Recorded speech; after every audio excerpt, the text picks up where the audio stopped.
আবেদন জানাতে অনেক সময় মালিক বাড়ি ফিরলে বা মালিককে দেখলে বিড়ালটি খুশি হয়ে অতিরিক্ত মিয়াও করে। এটি আসলে তার আনন্দ প্রকাশের একটি মাধ্যম। ৫. একাকিত্ব বোধ করলে বিড়ালকে যদি আপনি বাসায় বন্দি অবস্থায় রেখে যান, তাহলেও সে অতিরিক্ত ডাকাডাকি করতে পারে।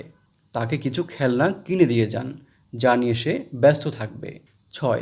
বার্ধক্যজনিত কারণে আপনার বিড়ালটি যদি বার্ধক্যে ভুগে থাকে, তাহলে কোনো কারণ ছাড়াই সে রাতে কান্নাকাটি করতে পারে। তখন এটি নানা ধরনের মানসিক বিভ্রান্তিতে পড়ে। এমনটা হলে তাকে পশু চিকিৎসকের কাছে নিয়ে যান।